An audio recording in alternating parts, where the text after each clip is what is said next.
Kita lanjutkan kembali perbincangan Bang Iqbal. Beberapa waktu lalu pada saat ada dugaan kasus serupa, begitu waktu itu suara-suaranya di Taiwan.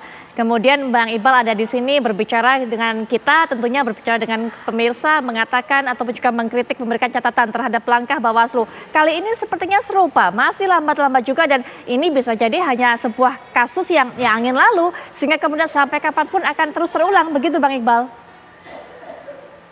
Ya, makanya saya melihat memang ini harus menjadi evaluasi ke depan ya. Bagaimana pemilu khususnya di Malaysia, di Taiwan ya, yang jumlahnya cukup besar itu menjadi salah satu potensi yang melemahkan demokrasi kita.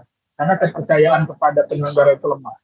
Yang kedua, memang yang membuat berbeda dari dalam dan luar negeri adalah karena KPPSL-nya itu adalah orang yang bekerja hanya sambilan. Bukan tidak semuanya petugas KBRI, tidak semuanya home staff.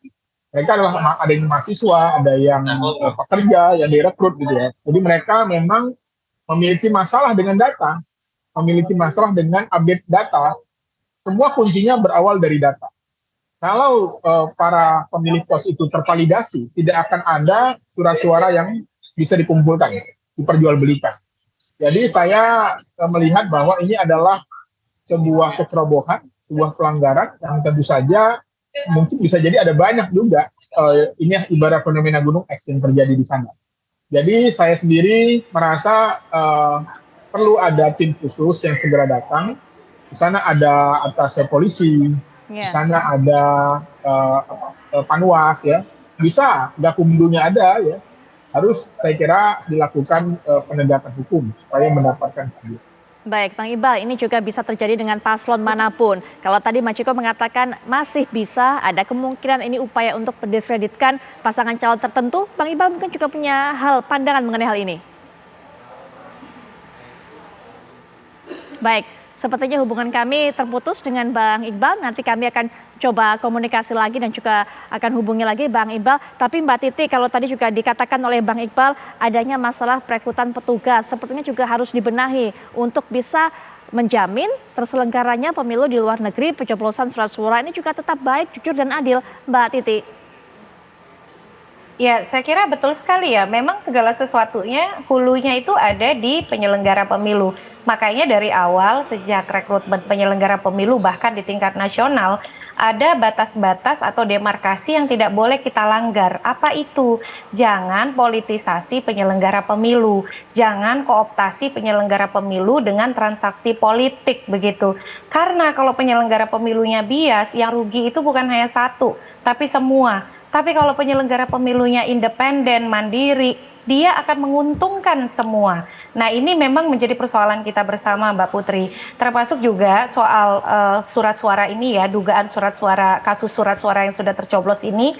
Saya kira untuk menghentikan anggapan-anggapan soal apalagi dugaan ada propaganda politik dan lain sebagainya, Bawaslu yang harus cepat begitu. Meskipun misalnya kalau akhirnya terbukti contoh ya, oh ini merupakan desain secara sengaja untuk melemahkan salah satu pihak tertentu misal, ya tetapi tetap saja ada masalah. Kenapa bisa ratusan amplop yang bisa kita lihat kan, kalau saya bilang ribuan nanti berlebihan, tetapi saya melihat banyak sekali amplop-amplop, itu amplop model pemilu via pos.